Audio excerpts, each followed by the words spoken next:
The hell you do?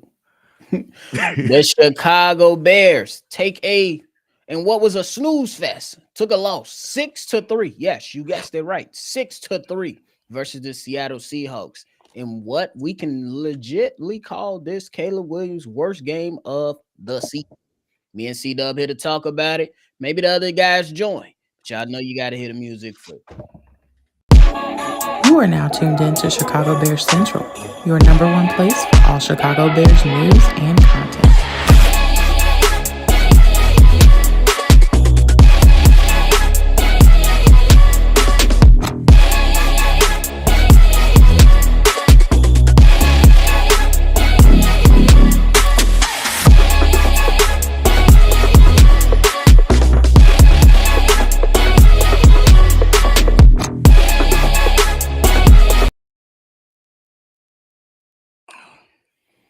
What's going on, ladies and gentlemen? Welcome into the post game here at Chicago Bears Central, your number one spot for everything Chicago Bears. We love them. They don't love us. What up, though? C-Dub is in the building with me. And the Bears lose, big dog. The Bears lose 6-3. You guessed it right. 3 points on the day. And that came in the second quarter. C-Dub. But you called this game. What's your initial reaction after watching it? First, let's start off with something positive. I think the defense came out to play. They held the team that really had to win this game to 6 points, and that should have been more than enough to take home the victory in this game. This was an absolute bullshit of a game from the Chicago Bears offense.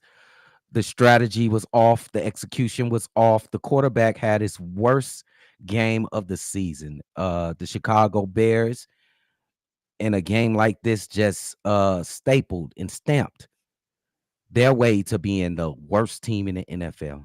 They got to be the worst team in the NFL. What can I say? Just sorry. My man Odunze, only one reception on the day. I think we got a number 85. He was another no show. The running game wasn't nothing. Caleb Williams giving up losing 15 yards on each sack. Just a pitiful display of offense by the Chicago Bears. Maybe the worst in a couple years. So what can we say? What else is there new to say?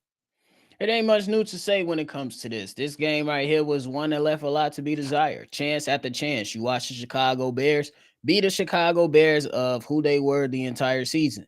An undisciplined team that goes out and blows every opportunity that it has for them. How many times we're going to have an opportunity to convert a third down and then a pre-snap penalty occurs? What about when you throw a touchdown and a guy gets called for holding? What about on 2nd and 24? You finally want to call a crossing route, Thomas. How many damn screen plays are we going to see? I understand that you're trying to get the ball out quick in this quarterback's hands, but, bro, that shit was dookie. Toilet bowl, dog water, all of the above from the offensive standpoint. C-Dub, to your credit, I gotta show the defense. They came to play. They had some juice. They kept a team to 6 points. Mm-hmm. The Chicago Bears offense didn't rise to the occasion, and y'all rightfully so deserve all the boos, all the chants, whatever they were saying. Sell the team, bring in Tyson Bagent. I don't give a damn, because this is what y'all brought on y'allself as a team. It's bad. Steve-O in the building joining us. What's your initial reaction after that snooze fest of a game? Defense tried, offense didn't. And even when they did, mental mistakes is the reason why you wasn't able to put points on the board, because you could have won this game with a touchdown, but nope. Penalty. But yeah, it just continues to show you and give you more evidence of them not being a good team. And that's what I saw tonight. It's that simple. For sure. And Caleb Williams, we're going to talk about him. My man, 16-28 on the day, 122 yards, 1 interception, sacked 7 times. I think it's fair to say about at least 5 of those sacks are on Caleb Williams, refusing to throw the damn ball down the field, or just simply throw it away. Yep. You can't go wrong with simply just throwing it away. You literally had every opportunity to throw it away. You didn't. You took the sack. You hurt your team. You hurt your team. And that's just, it's going to be a part of the learning process. And y'all already know we going to call it how we see it. You played bad today, bro. And I ain't saying everything was perfect for you. But you could have mitigated and helped your team in other ways. Because you want to know what's one thing that's more frustrating to a defensive line is when they can't get home. When they can't get home, defensive linemen start to do stupid shit. They start to get worn down, get a little bit tired, and now that lacking offensive line that you got has a little bit more to look forward to. But no, you put yourself behind the sticks plenty of times, and it's hard.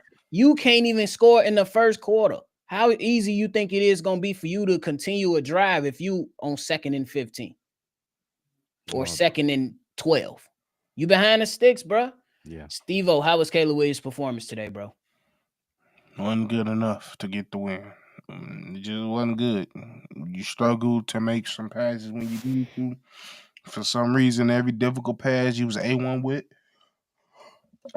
Excuse me, but the passes that was routine, you couldn't get done. Like I said the last few weeks ago, I don't think he's too busy trying to read the defense anymore. He's too busy worried about the line and the line Yep. and everything else.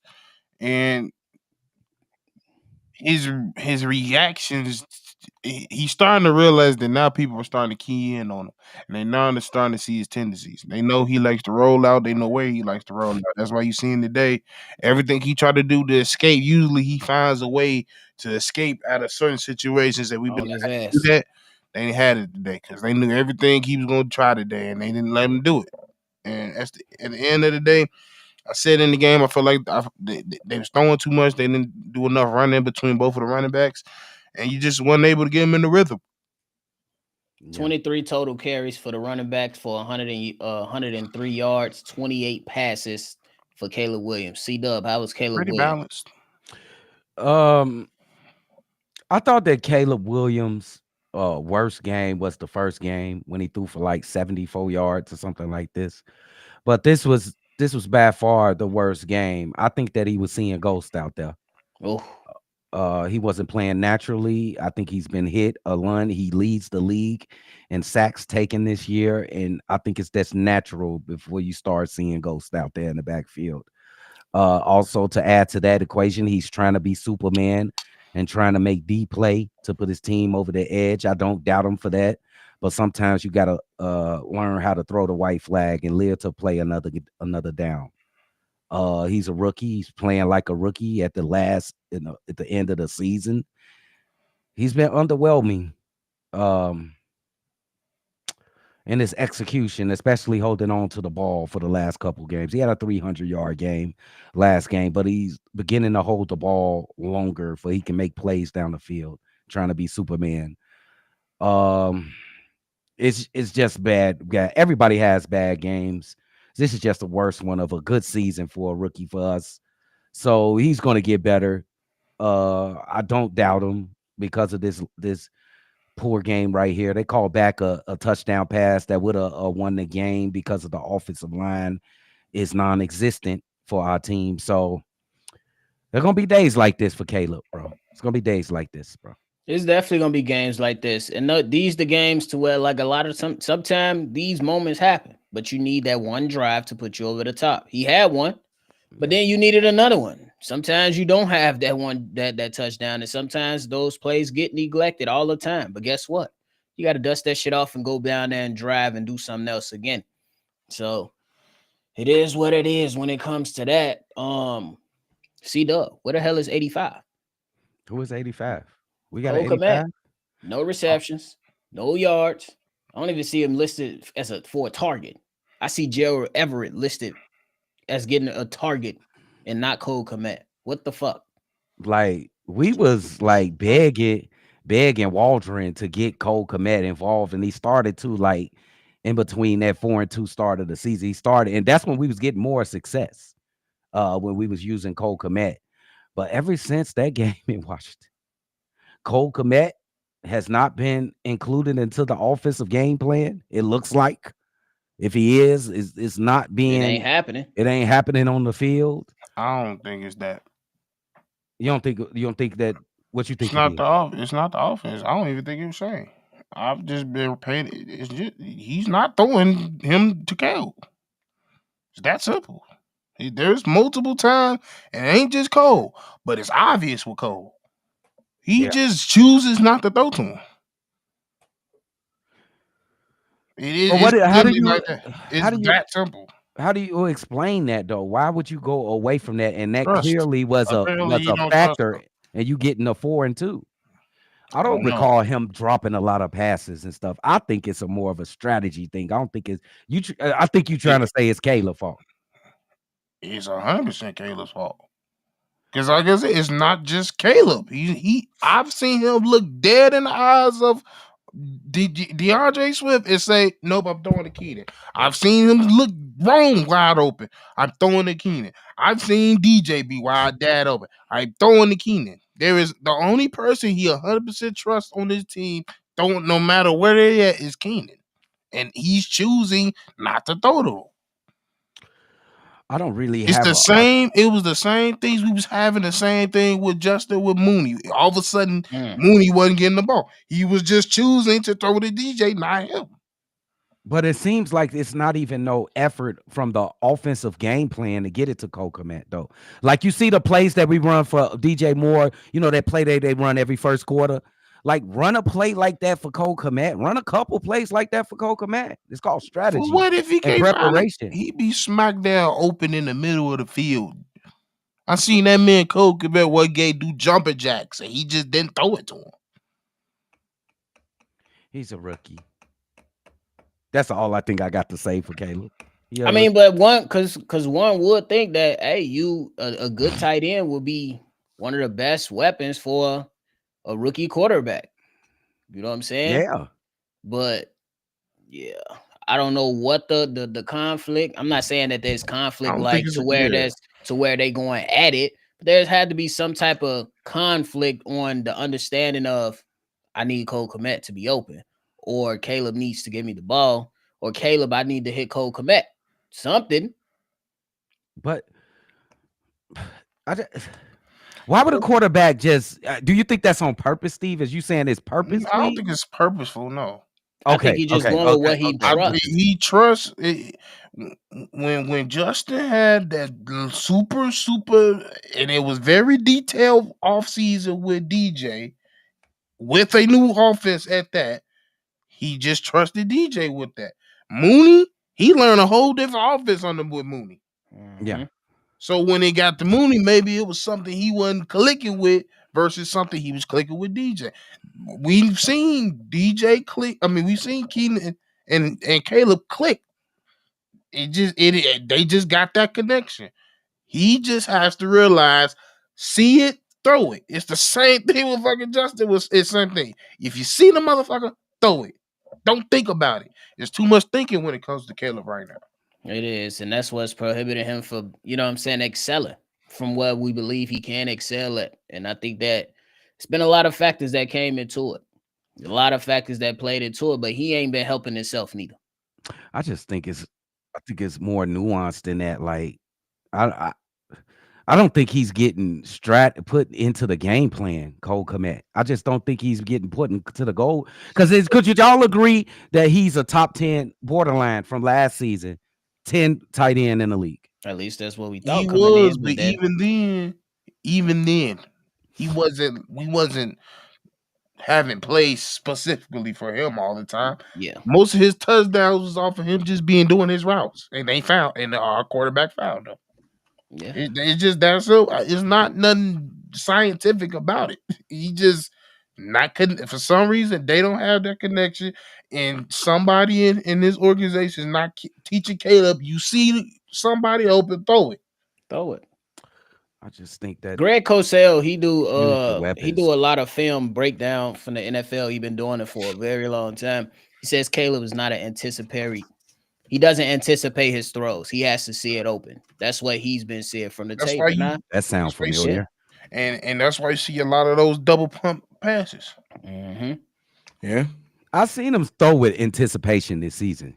He can, but it was said pretty much put out it's not consistent. Yeah, it's not consistent at all. He has to see it open before he throws it most of the time. And if you thought about it, every time he tried to do it this year, it was miscommunication. Oh, I thought you was doing this route. Oh, It was a lot of miscommunication in the year between him and his wide receivers. which is Absolutely. understandable.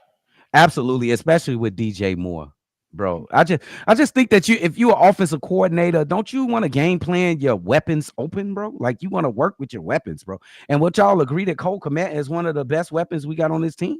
I I mean, think he could have been a big use in this game right here. In a Yeah. hard fought game, and you see on third downs that they crowd in the line, give you zero pressure looks, and most of the time sending the pressure. Cole Kmet could have ate.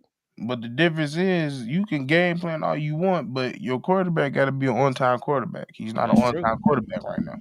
Mm. Drip, we didn't get your take on this game, big dog. Also, Caleb Williams this game. Oh, he sucked ass. Facts. I mean, like objectively, Caleb Williams was bad this game. Bad in just about every area. And I think that this game ending basically on an interception by him was the perfect way to end it. This was a bad game. Yeah. Yeah. What do you think of? What's your analysis on the game overall? Speak on the defense and the poorest offense that they exhibited tonight. I mean, everything was trash. Every facet of the game for the Bears today was trash. Now, the Bears did some good things as far as getting the Seahawks off the field. I think they had a 38% third down completion percentage in this game. But I mean, this was a game where it almost felt like both teams were actively trying to lose this game. Facts. Like That's what? weird. That's so weird too. Or they both just bad. Seattle trying to make the playoffs. Yeah, They they're are. still in the hunt. They got 9 wins on still the in the season. hunt. Wouldn't it be nice for us to have 9 wins? It's if I think they got a winner takes all next week. I think. So that's why I give the defense a lot of props because I thought Seattle was gonna come in here desperate, try to get a win, or they took us lightly because we trash and they said we could just barely scoot around them. But they had to win. I would think we'd get a good game from them. So I gotta give props to the defense. They showed up. Give It's them been a little couple bit. weeks. They play with some juice. They play with some They did. juice. This the problem is the offense didn't have no juice. Offense had some seltzer water. That's what they had. Yeah, it's bogus. For sure. But now, fellas, Ryan Poles on his resume now has a 12-game losing streak and now a 10-game losing streak. C-Dub, we was having this conversation as the game was going on. Yikes. We talked about red flags when it came to a lot of the things that we've been discussing after receiving the latest. How you feeling about the security of Ryan Poles? You still good with him? It's just a horrible stat that you just said for Ryan Poles, but I'm gonna stick with what I said when we had that conversation. I think he deserves an opportunity to remedy this problem we got with this team on a short leash. So I think he's due that. He's allowed the opportunity to fix this situation at the very least, or try to fix the situation. He got us in this. The one thing though that and I agree with you. I want to start off by this saying I completely 100% agree with you, C-Dub, that he does earn the opportunity. But I guess the thing that a lot of people have as far as earning the opportunity is that, all right, let's say he does hire the coach and you get the coach wrong and you fire him. Are you firing the head coach again? So we're just going to redo this all again next year with a new GM and a new coach. So there's that aspect of it. But I do like, and keep in mind, while he didn't start he made the decision to hire Matt Eberflus. Ryan Poles has never had an opportunity to do the whole process as far as finding a coach. Yeah, this is his time, and he better get it right because his job depends on it. Short leash, Steve. Short. He had his chance to do it the right way properly. You stood 2 tones down on your damn head coach. I ain't letting you do that again. Ooh. And that's where I'm pretty much at. What you was going to say? I want to ask Drip a question. Drip, do you think it's going to be results based immediately at the start of the season? I'm just trying to judge if he'll make it like quarter way through the season, halfway through the season, 3/4 away through the season. I think it's going to be results based week by week of his decisions on the off season. Ryan Poles. And I think if you go into that with that mindset, you just got to fire him. Really? Why? Because if I'm already saying, well, we going into season 2025, 2026, if I'm watching your every single move and I'm like, hold on, is that good enough to keep you here? then I feel like your decision is already made. You don't Just did trust a him. year of that. Yeah, Well, I feel like you already don't. If you come into that means you got some questions and you don't have a lot of trust. If you lost trust in Ryan Poles and his ability to, you know what I'm saying, put out a legit winner, you might have to cut your losses. I don't think it's about losing trust. I think is as his decisions have not been good decisions. Look at the results. That's why But we he's losing made trust. but he's made some good decisions as well. He probably made it the greatest trade in Chicago Bears history. I Let's get not all forget that. that. But Yeah, I keep, but I our keep, record and the Carolina Panthers record is the exact same right now. and that's why Yeah, I keep That's telling you, bad. y'all can bring up every single good thing he's done. Every single good thing he has done has led up to right now. What is how many wins do we have right now? 4. But So I you're don't give a fuck what he did. okay. But you got to look at the whole resume though now. I You gave got you to the be whole fair resume. and look at the whole And thing. based off the resume, if we concluding right now, if I just cut it off right now, what you have shown me to do is you're an emotional motherfucker that can make some good picks here and there. But at the end of the day, you don't know how to move on from people. You don't know how to hire the right people. And 3, you don't know how to prepare the right people. Because preparation has been some of the biggest problems with this organization under your tutelage. Well, Mm. Ryan Poles' job isn't to prepare the players. That's the coaching's job, is to prepare the players. But you're hiring the coach. So You're right, preparation falls under you still. but that still goes back to the fact that, and I get it, he had an opportunity this summer, but he hasn't had a complete coaching process. He just hasn't had that. That's objective truth. He hasn't done that yet, regardless of the reasons why he hasn't done that. And I do think that people get an opportunity to learn from the mistakes that he made. His mistake was being the loudest voice this offseason to keep Matt Eberflus. Now, reportedly, he learned from that and wanted to fire him after the Patriots game. So maybe there's a sign of starting to learn those things there. And that's why I say, like, he has 1 year left on his contract. He's going to get an opportunity. Kevin Warren has basically been very verbal about that. And it's really important that he gets it right. He's regardless, we could talk all day if he should or not. He's going to get another opportunity. He's going to get a chance. And it's important that we see what have you now learned from your mistakes. Because I think he learned from it before. You look at the Chase Claypool trade to the Montez Sweat trade. He learned from that, right? Now, he has to learn from his evaluation of offensive linemen, which has been terrible up until this point. Yeah. Maybe lean on Ian Cunningham a little bit more. You've now learned don't put your eggs in the coaching basket. When the coach tells you who they are, believe them, right? And that singular decision, I'm not saying that's the only thing wrong with this team, but that decision of not deciding to go for a new coach this offseason, that could be the single decision that was the biggest swing on where this Bears season went. You're still going to have a weak offensive line. You're still going to have all of that. But let's say you hire a coach that then brings in the right offense coordinator, because we saw when Thomas Brown was just focused on the offensive coordinator, what this offense could have been this season. It's still not great, but it could have been a lot better than what it was throughout most of the season. And so because of that, that's why it's important to get this head coaching decision is so important for everything else that we do this offseason. It's so important, Drip. But would you agree that the offensive line precedes the head coaching position for this team? No, you got to get the head coach right first. I think I just a difference in opinion. I think they got it because it don't matter if you got a head coach and this offensive line is still shit. But like I said, we saw with Thomas Brown, we still saw an offensive line that was moving the chains and in position to win games with that still same bad offensive line. That's why coaching is hugely important. Okay. Yeah, I don't know if he's 100% just clear, because you can say anything and that don't mean that's true. But like at the end of the day, when it comes down to it, in life, sometimes one fuck up don't give you another chance. What's in that certain fuck up? situations?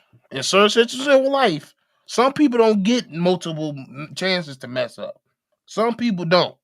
True. And based on some decisions you make, you don't get a second chance. To me,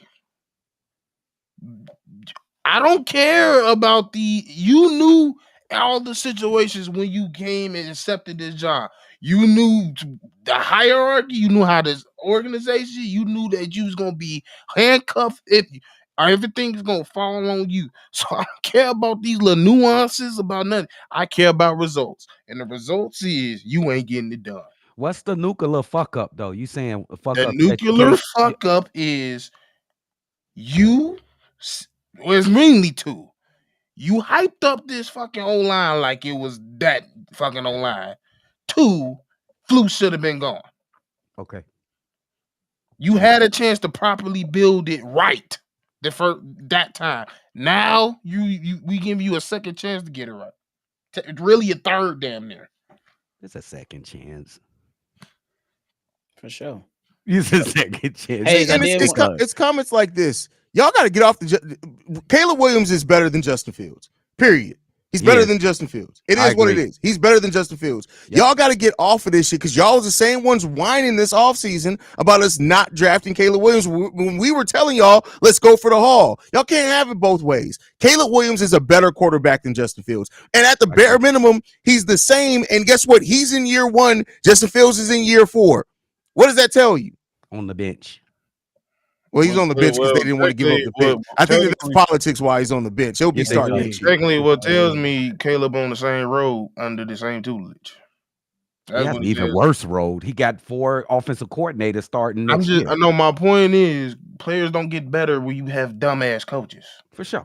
Yeah, that's a fact. And that's my worry. Yeah, he's a better quarterback, but we still getting the same results.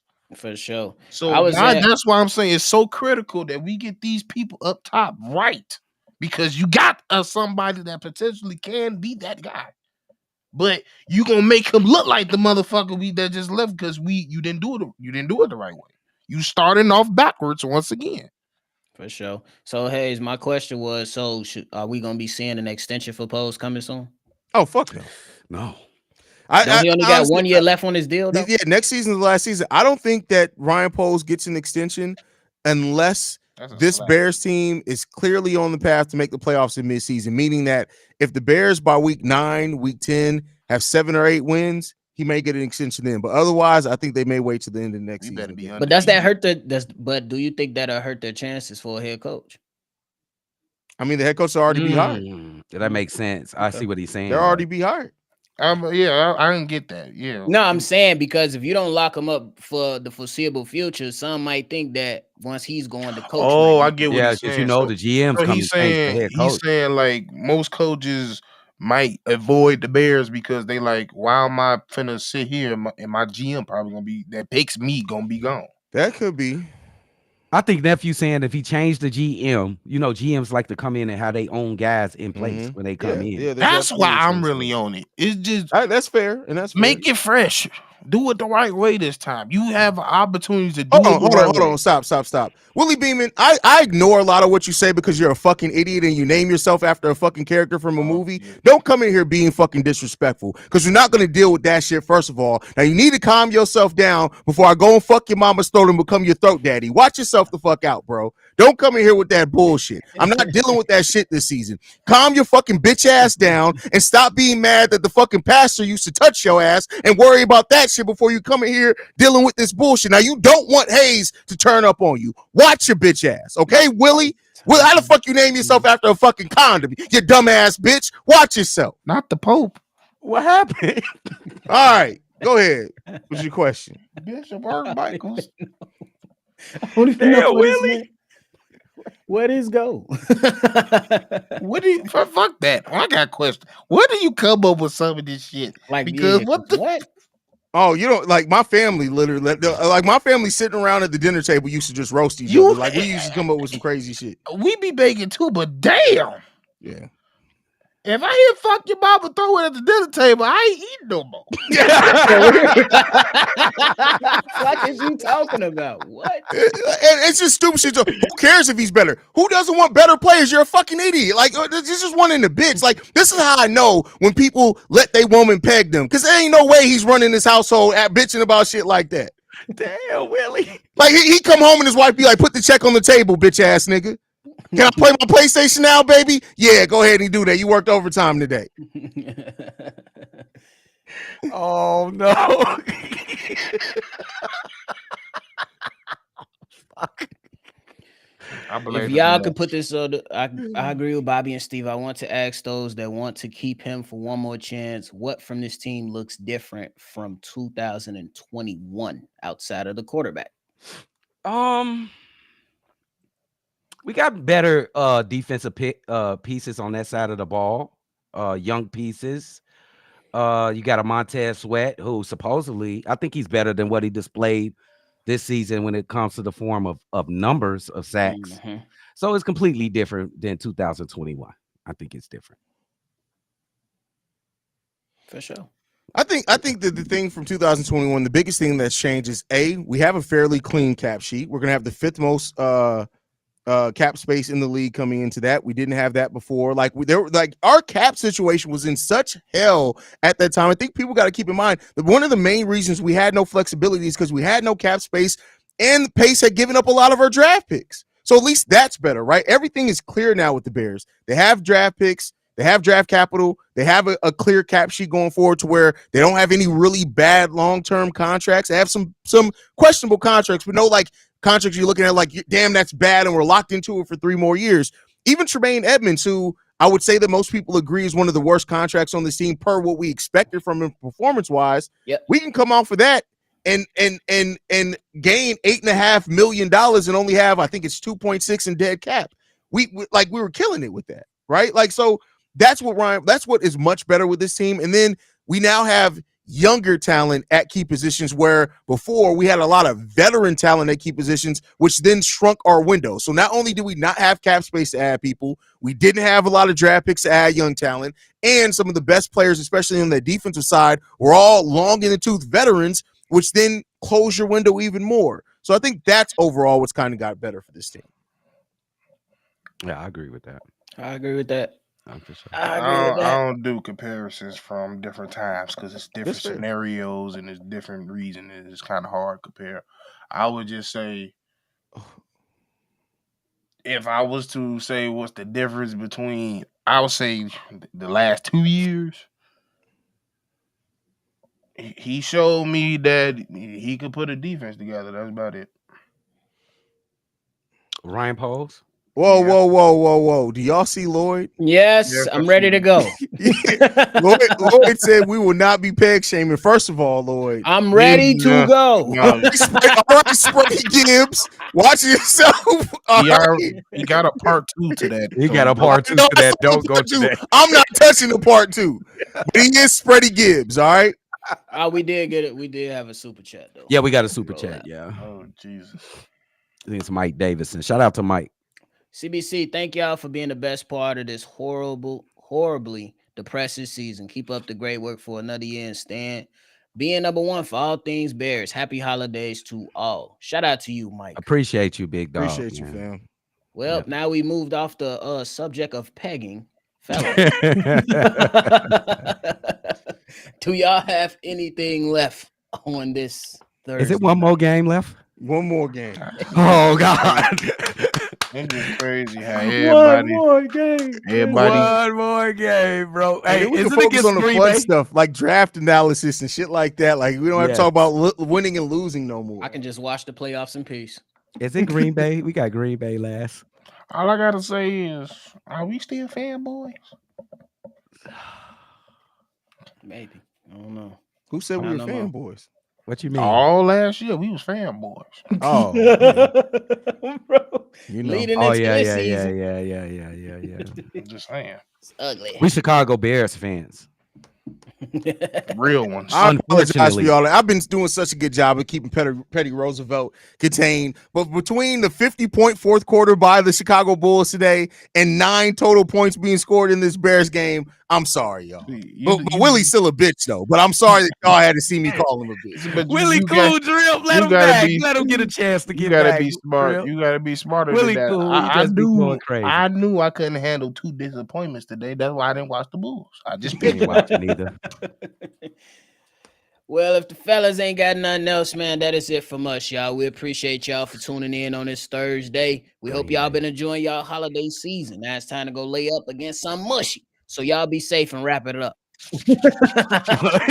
What you got on your head, boy? Hit the like button, subscribe to the channel before y'all leave. If you want to call in and be a part of the mailbag episode, the lines are open. Hey, don't flood them. Y'all already know it's going down this weekend. Do what y'all got to do. 773-242-9336. We appreciate y'all. Chicago Bears are all the way down. Peace, y'all. 42-10 Green Bay Packers.